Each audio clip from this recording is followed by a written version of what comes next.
shalla subha fi jama'atin, siapa yang sholat subuh berjamaah, faka'annama shallal laila kullah, dapat pahala seperti sholat sepanjang malam. Man shalla subha fi jama'atin, siapa yang sholat subuh berjamaah, summa qa'ada yadhkurullah, setelah itu dia duduk berzikir mengingat Allah. Jadi majelis ilmu ini termasuk majelis zikir, karena tidak ada kata yang sia-sia. Kita ngaji, setelah itu hatta tatlu asyams, sampai terbit matahari. Jadi ngaji kita ini nggak pakai menit-menitan, pokoknya sampai terbit matahari. Summa yusalli rak'ataini, setelah itu sholat sunat 2 rakaat. Kanat lahu ka'ajri hajjatin wa umrah, dapat pahala seperti haji dan umrah. Amin ya rabbal alamin. Hadisnya ada dalam kitab Sunan At-Tirmizi. Status hadisnya hadisun hasan. Hadis hasan, tidak ada ikhtilaf perbedaan pendapat di kalangan ulama. Hadisnya bisa dijadikan sebagai dalil beramal. Kalau bisa dilaksanakan setiap hari bagus. Nggak bisa tiap hari, ya sebulan sekali.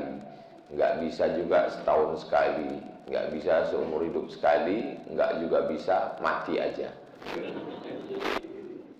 Alladzi khalaqal mauta, Allah yang menciptakan mati, wal hayata, Allah menciptakan hidup.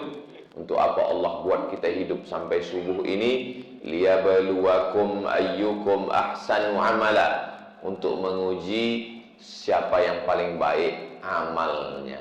Mudah-mudahan amal kita ini amal baik, ikhlas, bisa dibawa sebagai bekal menghadap Allah Subhanahu wa taala. Amin ya rabbal alamin. Biasanya pengajian ada balehonya, ada judulnya. Ini subuh ini judulnya, ya terserah saya aja.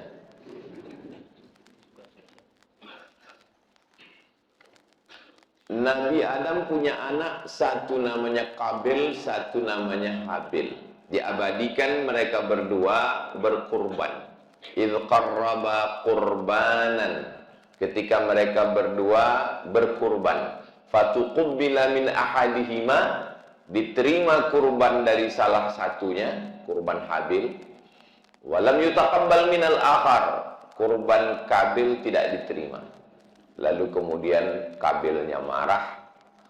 Lalu kemudian dia bertanya, kenapa kurbanmu diterima, kurban saya tidak? Jawabannya, innama yataqabbalullahu minal muttaqin, karena ibadah itu hanya diterima oleh orang yang takut kepada Allah.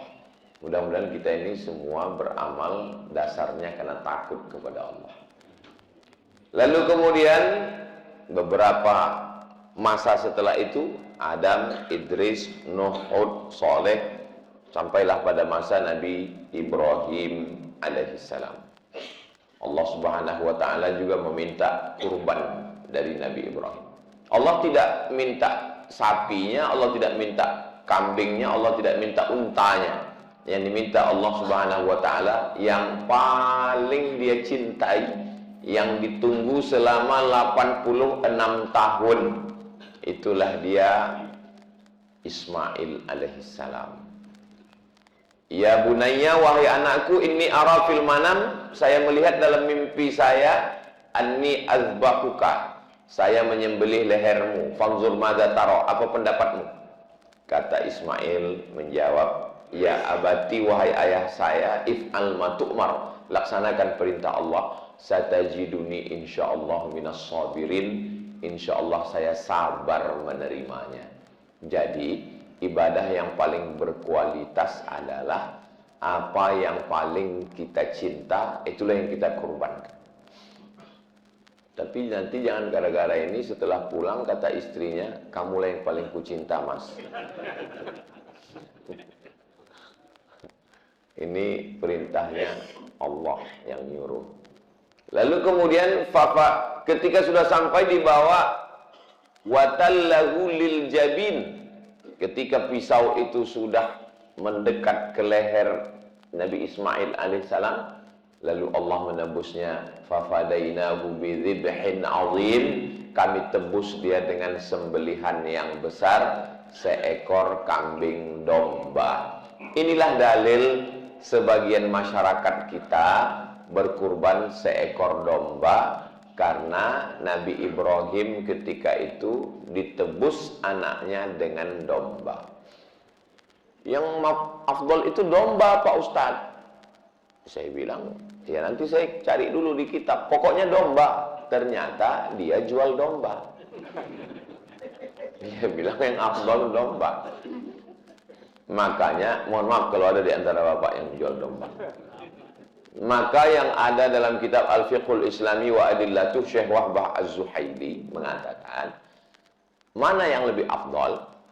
Yang satu lagi mengatakan, siapa yang datang pada hari Jumat saat pertama seperti berkurban seekor unta. Siapa yang datang pada saat kedua seperti berkurban seekor lembu. Siapa yang datang pada saat ketiga seperti berkurban seekor kambing. Berdasarkan hadis ini, yang afdal itu unta. Karena urutannya Nabi menyebut unta dulu, setelah itu lembu, baru kambing. Akhirnya kelahi antara yang mengatakan unta dan kambing. Dan kedua-duanya enggak berkurban. Lalu sebetulnya yang afdal itu mana? Maka kedua-duanya tidak afdal. Yang afdal adalah yang paling banyak dagingnya. Karena kurban itu standarnya dagingnya. Jadi ada orang berkurban 1 ekor kambing, tapi kambingnya kambing besar yang 1 ekor 200 kilo. Itu afdal daripada berkurban seekor sapi, sapi kurus 7 orang. Tapi yang berkurban 1 ekor sapi, sapinya sapi limosin, 1 ton. Itu afdal. Lalu datang yang satu lagi mengatakan, nggak penting sapi besar atau kambing besar, yang penting hati kita ikhlas karena Allah. Itulah yang paling. Kebetulan dia jamaah Masjid Al-Ikhlas. Berapa banyak orang yang berkurban nggak dapat pahala kurban. Tapi berapa banyak orang yang nggak berkurban hanya niat kurban dan sudah dapat pahalanya. Karena dia dengar kata sambutan dari Ustaz Heru. Mudah-mudahan kita semua dapat dua-duanya. Pahalanya dapat dan kita berkurban insya Allah. Jadi masalah hewan kurban ini, siapa yang paling banyak dagingnya dinikmati oleh fakir miskin, itulah ibadah kurban yang paling utama. Lalu yang dilaksanakan oleh Nabi SAW dua-duanya. Riwayat yang pertama, Nabi mengambil seekor kambing, kepalanya di sebelah kiri, kakinya di sebelah kanan, menghadap ke arah kiblat. Kambing yang pertama Nabi menyebutkan Bismillahi Allahu Akbar. Kenapa bismillahnya nggak sampai habis Bismillahirrahmanirrahim? Karena nggak sesuai. Bismillahirrahmanirrahim dengan nama Allah yang maha pengasih dan penyayang. Kalau sayang kok dipotong? Itu kenapa bismillahnya cuma sampai Bismillahi Allahu Akbar. Dengan nama Allah, Allah maha besar. Allahumma hadza an Muhammad wa ali Muhammad. Ini saya sembelih dari Muhammad dan untuk keluarga Muhammad sallallahu alaihi wasallam. Menurut ulama, inilah dalil bahwa kurban itu boleh untuk orang meninggal dunia. Loh, mana dalilnya? Itu kan nggak ada disebut orang meninggal dunia. Karena waktu Nabi menyembelih hewan kurban itu, dia katakan ini untuk Muhammad dan untuk keluarga Muhammad sallallahu alaihi wasallam. Ketika itu Khadijah sudah meninggal dunia. Kambing yang kedua, Bismillahi Allahu Akbar, Allahumma hadza an Muhammad wa ummati Muhammad. Inilah kurban untuk Muhammad dan untuk umat Muhammad sallallahu alaihi wasallam. Ini juga dalil kalau seorang suami berkurban, maka ahli baitnya, istrinya, anaknya sudah dapat. Kenapa? Karena waktu menyembelih itu Nabi mengatakan ini untuk Muhammad dan untuk keluarga Muhammad. Oh, jadi kalau begitu Ustadz, 1 kambing bisa untuk 1 kelas. Makanya di beberapa sekolah dilaksanakan 1 kelas, anak pelajar siswa 30 orang, 1 ekor kambing. Itu bukan kurban namanya. Karena kambing itu 1 orang. Satu orang, satu kambing. Tapi kalau ahli bait, anak istri bisa satu kambing untuk satu ahli bait. Tapi itu satu kelas, nggak ada orang satu kelas ahli bait. Mana ada satu kelas 30 orang saudara kandung semua. Maka kalau satu kelas itu iuran, satu pelajar ada yang 50.000, ada yang 20.000, maka yang berkurban tetap satu orang, yang iuran itu namanya pahala sodakoh. Sedangkan hasil dari sodakoh itu dapat untuk satu ekor kambing dibelikan ke kambing yang berkurban satu orang. Nama siapa Ustadz?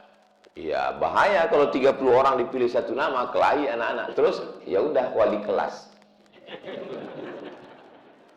Selesai. Jadi jangan disebut untuk kurban satu kelas, karena satu kambing itu untuk satu orang. Tapi kalau untuk ahli bait, maka bisa satu kambing, bapak, anak, suami, istri. Tapi jangan gara-gara ceramah subuh ini, yang sudah ngasih 5 kambing, 4-nya diambil lagi.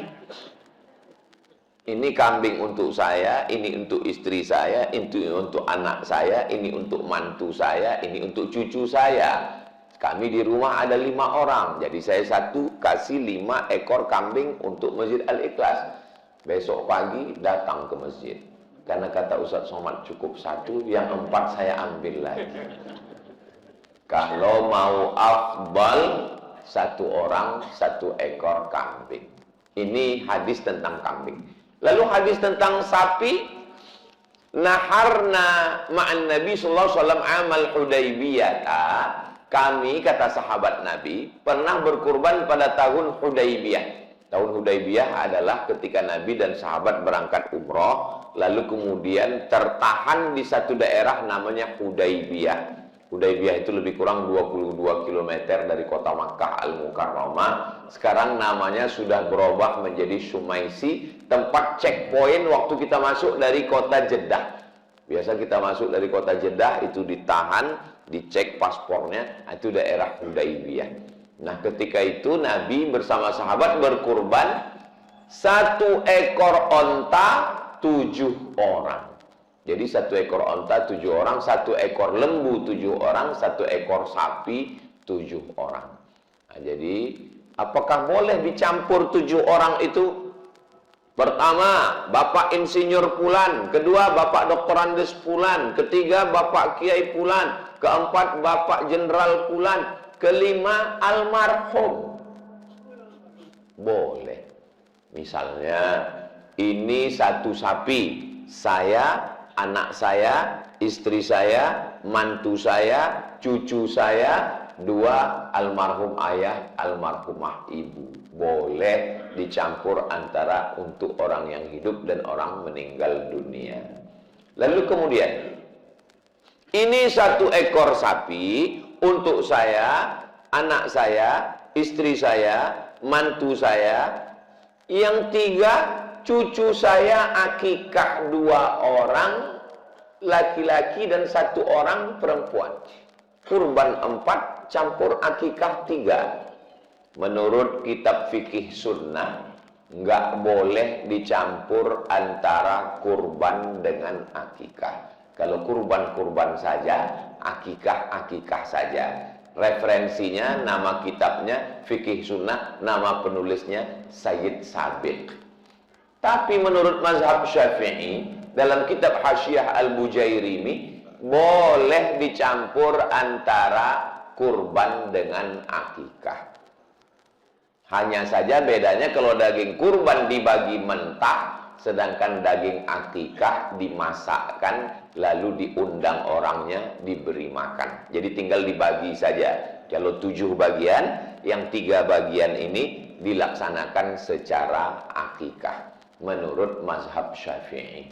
Saya sampaikan 2 versi ini bukan untuk membingungkan jamaah. Mana tahu nanti ada ustadz yang ceramah mengatakan kurban dengan akikah nggak boleh dicampur. Yang satu lagi mengatakan boleh. Akhirnya jamaah bingung, nggak jadi berkurban.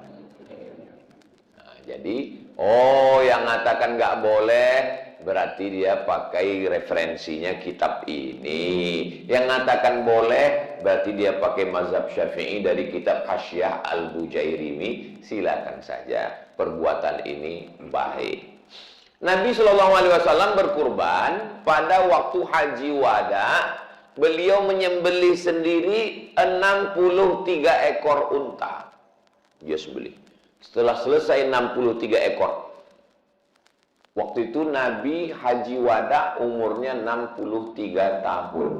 Berkurban 63 ekor unta. Jadi kalau ada di antara bapak yang umurnya 50 tahun, berarti berkurban 50 ekor unta kali 50 juta. Ustaz, katanya Nabi Muhammad itu miskin, susah, melarat, bajunya compang-camping. Ya, cobalah pikirkan. Kalau memang Nabi itu miskin, susah, berkurban 63 ekor unta. Unta yang paling murah 50 juta. Sebetulnya harganya lebih mahal, tapi karena kita udah lama kenal, ya 50 juta. Bayangkan itu. Nabi itu kaya, cuman hidupnya bersahaja. Dan di total semua, setelah Nabi sembelih 63 ekor, pisaunya diberikan Nabi kepada Sayyidina Ali. Ali, lanjutkan. Sayyidina Ali menyembelih lagi 37. Tambah 63 sama dengan 100 ekor unta. Sekarang artis menyembelih 1 ekor sapi, viralnya kemana-mana. 1 ekor sapi limosin.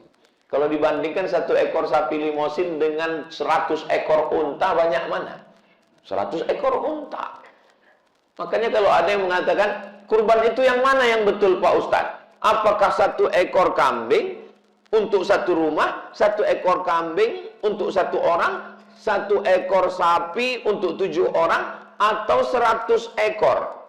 Kalau kurbannya VVIP 100 ekor. Itu very important person. Itu yang paling hebat. Tapi kalau yang paling bawah, 1 keluarga, 1 rumah, 1 kambing, itu kelas ekonomi.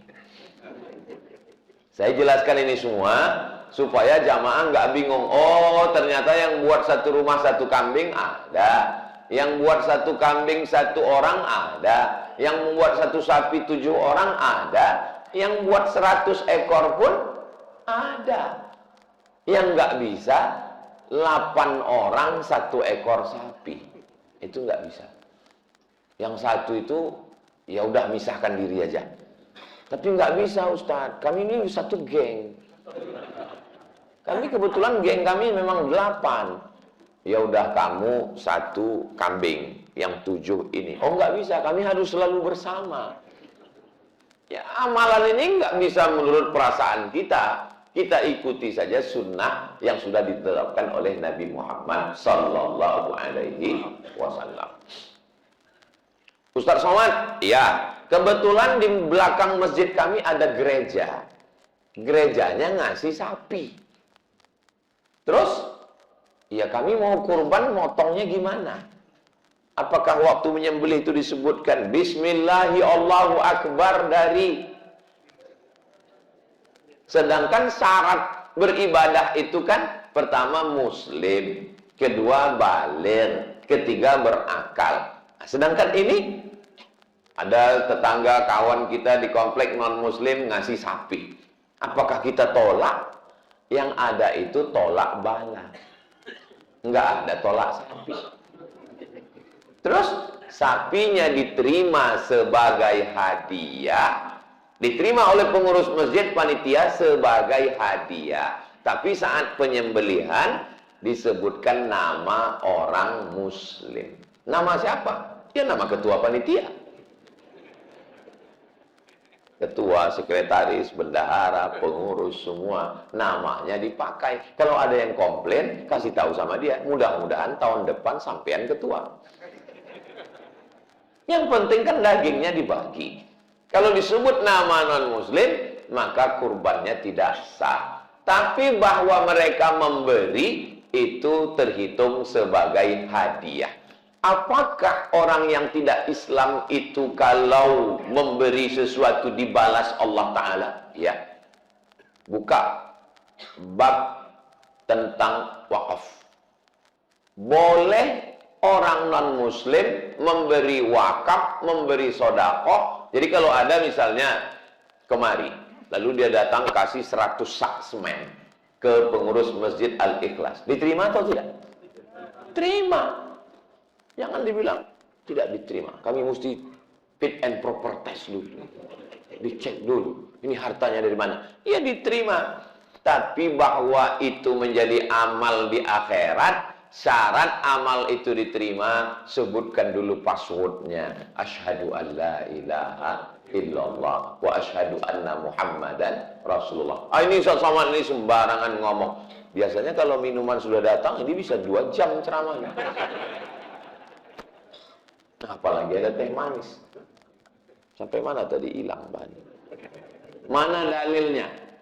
Ketika Nabi mengirim surat ke Alexandria.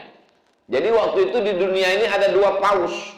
Satu paus yang ada di Vatikan, satu paus yang ada di Alexandria. Yang di Alexandria itu sampai sekarang masih ada. Saya waktu ke Mesir, ada paus Alexandria. Mereka tidak ikut yang di Vatikan. Yang dikirimi Nabi surat, yang di Alexandria. Yang bawa surat itu namanya Hatib bin Abi Balta'ah. Surat ini dibaca oleh paus. Namanya Jirjis. Mereka biasanya punya 2 nama. Nama asli dan nama itu Muqawqis. Dia baca surat Nabi, dia lipat surat Nabi, dia kasih minyak wangi, dia cium, dia letakkan di dalam kotak kayu. Begitulah dia memuliakan surat Nabi. Dan Hatib yang bawa surat itu dikasih hadiah.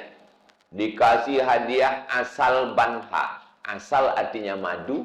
Banha salah satu provinsi di Mesir. Memang produksi madunya bagus. Madunya asli. Cirinya dibawa pulang ke rumah, istri marah. Itu asli. Madunya dibawa ke Nabi, diminum oleh Nabi. Itu dalil boleh menerima hadiah dari non-muslim. Makanya kalau ada bapak ibu yang dikasih madu, sampai sekarang masih disimpan, ragu untuk minum, silakan minum. Atau kalau nggak mau, kasih ke saya. Yang kedua dikasih kain. Karena Mesir itu waktu itu produksi tekstil terbaik. Kain putihnya habis waktu. Hebat Masjid Al-Ikhlas. Karena memang ustadz-ustadz ini ceramah nggak mengenal waktu. Itu pentingnya dikasih timer. Kalau sudah bunyi, habis waktu. Tapi karena ini ustadz dari luar kota, maka ada kekhususan. Nah, lalu kemudian kain putihnya disimpan dan dipakai oleh Nabi SAW. Nabi diberi hadiah yaitu bighal. Bighal ini lebih besar dari keledai, lebih kecil dari kuda. Kendaraan. Kalau sekarang mungkin ya mobil dinas plat merah. Dipakai oleh Nabi SAW. Dikirim 2 perempuan. Bayangkan baiknya Paus Alexandria itu. Dikirim 2 orang perempuan, yang satu namanya Sirin. Lalu sahabat Nabi ada yang belum nikah, namanya Hasan bin Sabit, penyair. Kalau mau perang, Hasan ini yang baca syair. Hasan, kamu ambil Sirin menjadi istri kamu. Sirin ini punya kakak namanya Maria. Maria ini ibu dari anak Nabi laki-laki bernama Ibrahim. Ibrahim ini adalah anak Nabi, nama ibunya adalah Maria Al-Qibtiyah, perempuan dari Mesir. Ini dalil boleh menerima hadiah dari non-muslim. Nah, jadi kalau ada yang ngasih sapi, ngasih macam-macam, terima saja. Sampai hari ini sudah ada yang ngasih? Berarti mereka belum dengar tausiahnya. Insya Allah nanti akan ada yang ngirim. Insya Allah. Nah, lalu kemudian berkurban itu sebagusnya man ra'a hilala Zulhijjah. Hilala Zulhijjah. Siapa yang melihat hilal? Kalau bulannya bulan namanya Badar. Kalau bulannya sabit namanya hilal. Jangan puasa sebelum nampak hilal. Dan jangan hari raya sebelum nampak hilal. Makanya ibu yang punya suami namanya Hilal, itu menjelang tanggal 1 tolong sembunyi dulu. Karena mereka ini memang dicari-cari. Siapa yang melihat hilal, hilal tanda 1 bulan Zulhijjah, wa arada an yudhahi, dan dia mau berkurban, falyumsik an sya'rihi wa azfarihi. Jangan cukur bulu, jangan potong bulu badan, jangan potong kuku dari tanggal 1 Zulhijjah. Jadi dia lihat hilal tanggal 1, 2, 3, 4, 5, 6, 7, 8, 9. Selama 9 hari tidak potong kuku, tidak cukur bulu, tidak cukur kumis, tidak potong jenggot, tidak potong rambut selama 9 hari. Apakah hukumnya wajib? Tidak wajib, sunnah. Jadi bagi yang mencukur kumis, yang potong jenggot, yang potong kuku, dari tanggal 1 sampai tanggal 9 hukumnya mubah, boleh. Apa hikmahnya? Apa hikmah dari menahan diri selama 9 hari? 9 hari kukunya mulai panjang, 9 hari kumisnya mulai panjang. Begitu selesai potong kurban, barulah cukur kumis, potong kuku, suasananya menjadi baru. Orang kan kalau habis potong kumis, potong kuku, itu fresh, baru. Habis potong kurban. Ini sebenarnya adalah salah satu terapi yang diajarkan Nabi Muhammad SAW. Tapi hukumnya tidak wajib. Siapa yang berkurban potong kuku pada tanggal 9, ya boleh, kurbannya tetap sah. Ini saya sampaikan karena biasanya kalau sudah mendekat hari raya kurban, banyak diangkat isu-isu, masyarakat bingung, mau dilanjutkan nggak bisa karena paket sudah habis.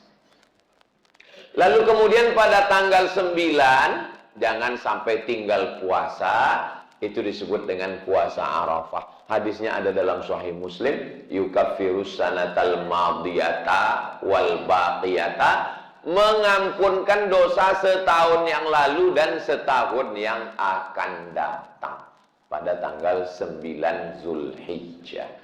Mudah-mudahan kita panjang umur sampai tanggal 9 Zulhijjah.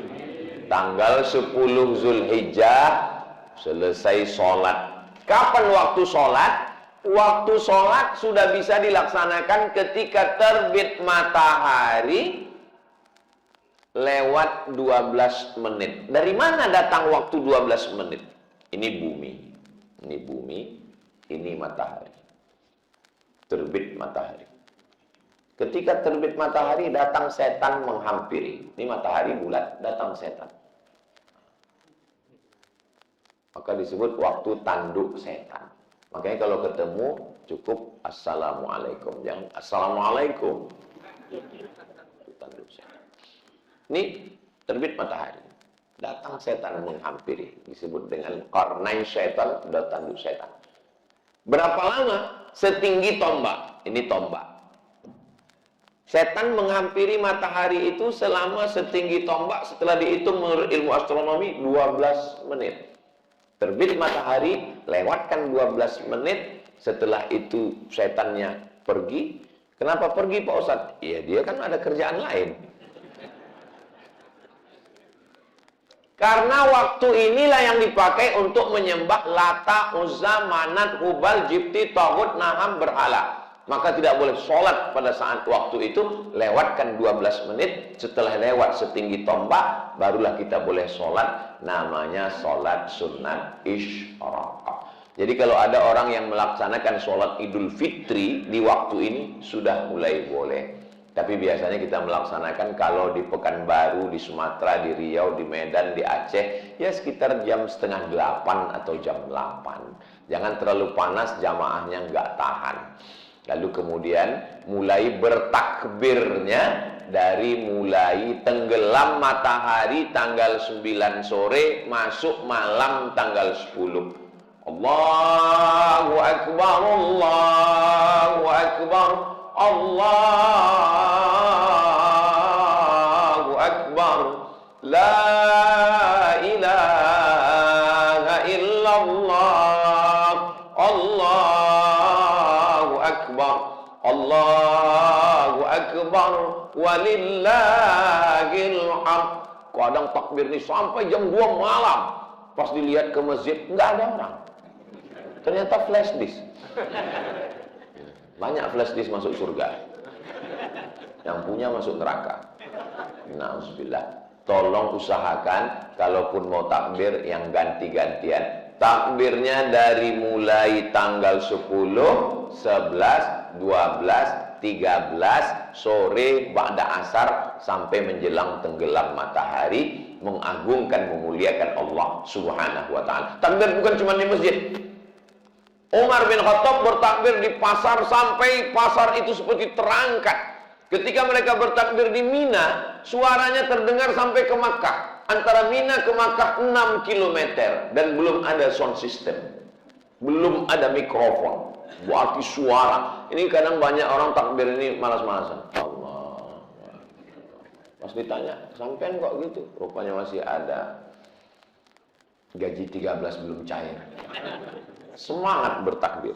Lalu kemudian setelah sholat disembelih hewan kurban. Dari sholat subuh sampai menyembelih hewan kurban disunnahkan untuk tidak makan apa-apa. Kalau sholat Idul Fitri dianjurkan makan, batalkan puasa. Tapi kalau Idul Adha memang ditahan makan, tapi hukumnya sunnah.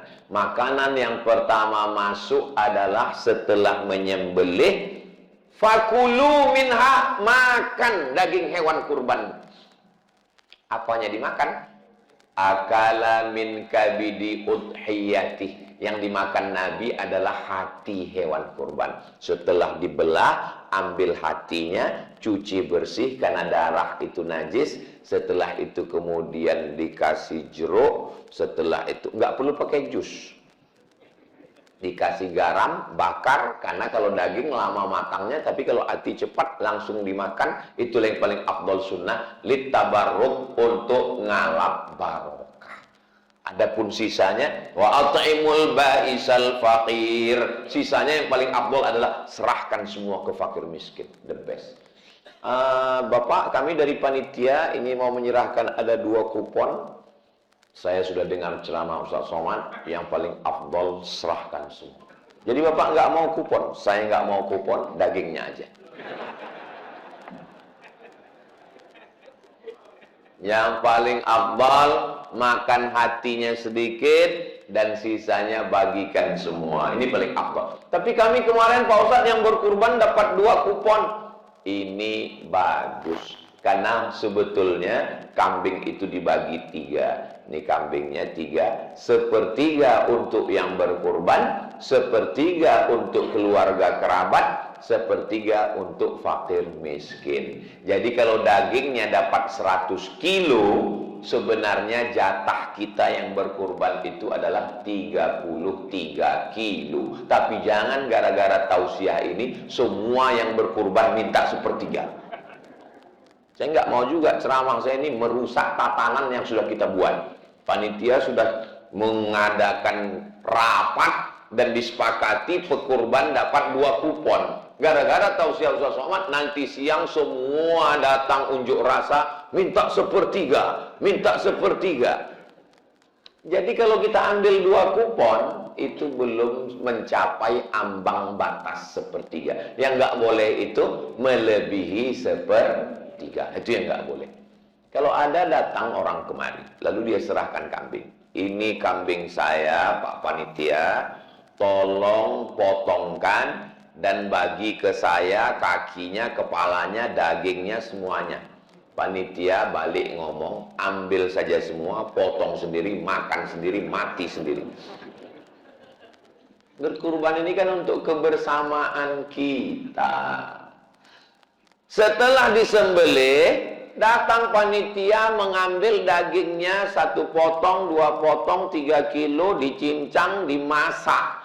Ketika setelah dimasak, dimakan. Allahumma barik lana fima razaqtana wa qina azabannar. Yummy. Ini yang dimakan ini jatah siapa?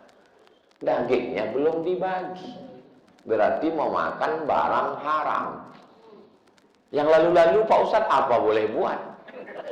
Mudah-mudahan Allah menerima taubat kita, taubat nasuha. Tapi tahun ini jangan diulang lagi.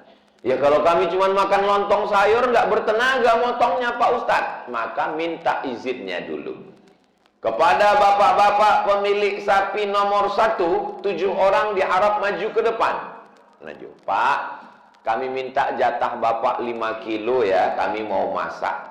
Kata yang 6 orang, ya silakan. Tapi ada satu yang nggak setuju. Bapak tinggal bawa goloknya. Izin ya Pak ya? Iya izin. 5 kilo jatah mereka itu pun nggak habis semua, itu paling 0, sekian dari jatah mereka. Mereka izin, jelas yang kita makan.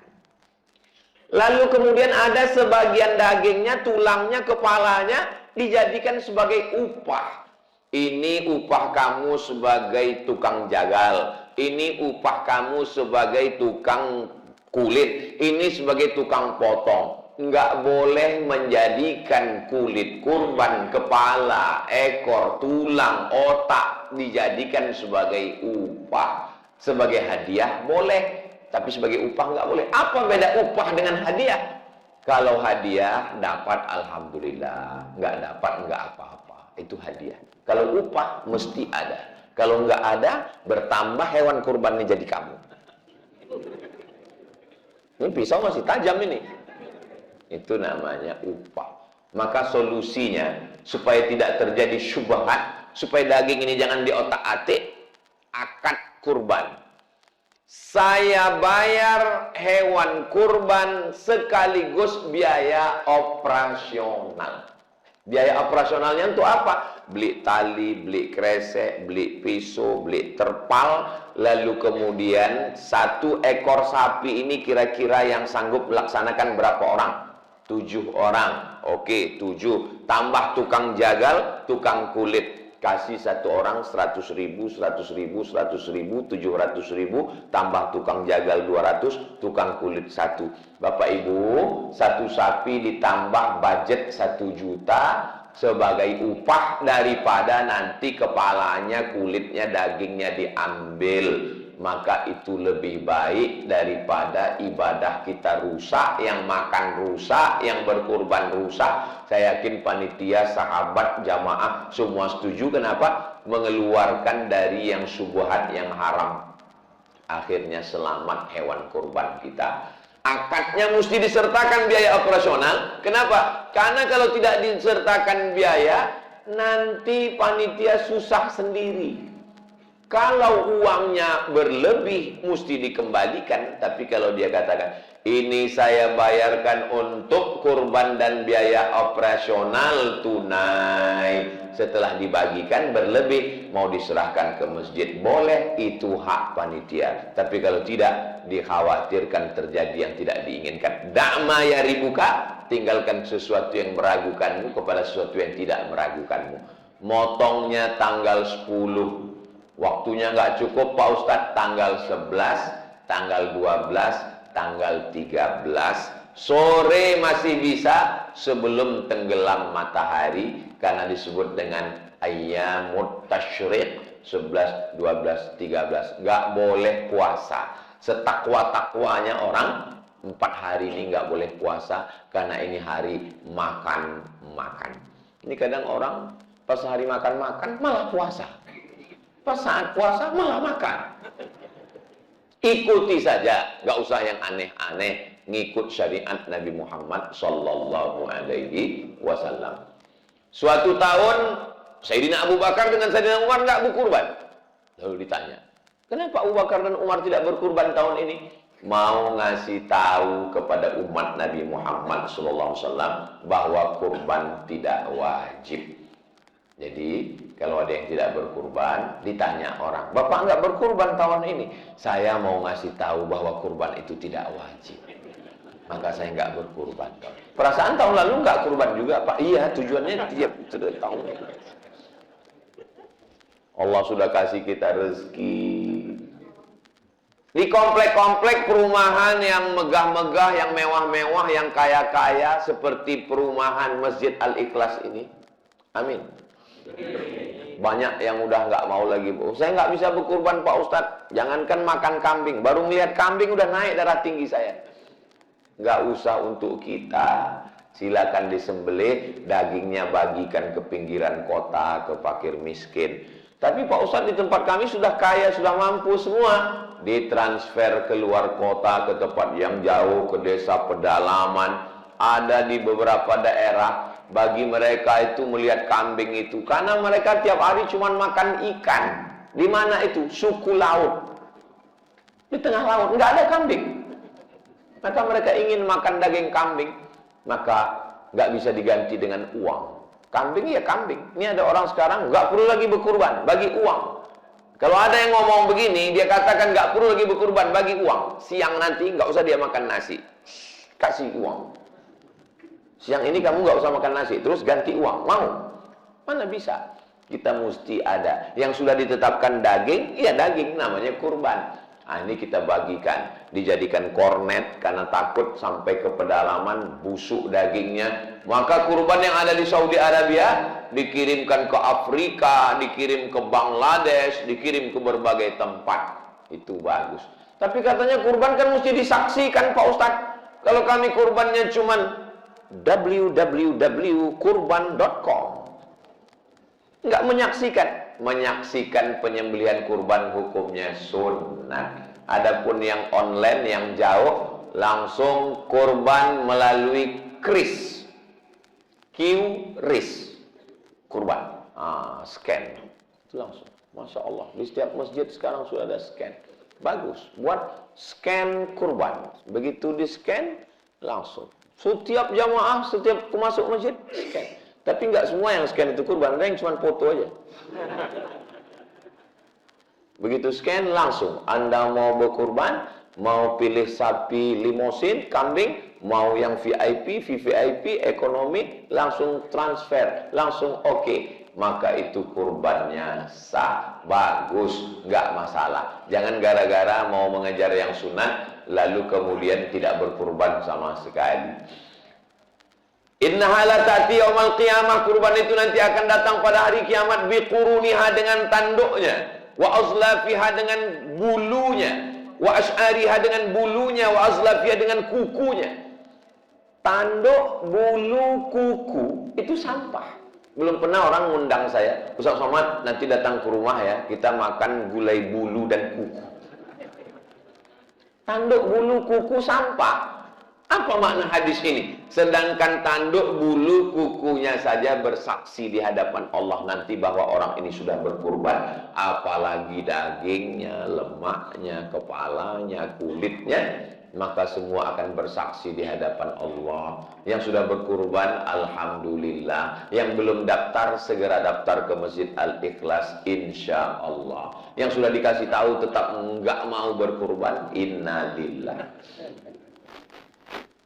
Fasalli li rabbika wanhar. Allah sudah kasih kita banyak. Inna a'tainakal kautsar. Allah cuma minta dua. Fasalli, salat. Wanhar, berkurban. Salat amal badan, tegak, ruku, sujud, i'tidal, tasyahud, salam. Wanhar, harta keluar berkurban.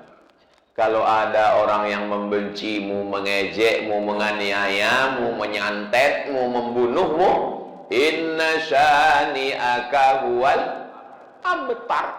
Pembencimu nggak usah kau pikirkan. Itu urusan Allah. Serahkan aja sama Allah Subhanahu wa taala. Makanya kalau ada yang membuli, yang mengejek, bacakan itu inna syani'aka huwal abtar. Yang penting kita sudah beribadah kepada Allah Subhanahu wa taala. Katanya Pak Ustadz, daging hewan kurban ini nggak boleh dimakan. Kurban nazar, nggak boleh dimakan. Saya bernazar, kalau anak saya lulus P3K tahun ini saya berkurban, tapi kalau nggak lulus saya nggak berkurban sampai mati. Itu nggak boleh dimakan. Adapun kurban yang untuk kita semua, kurban sunat, maka amat sangat baik sekali. Fatibu.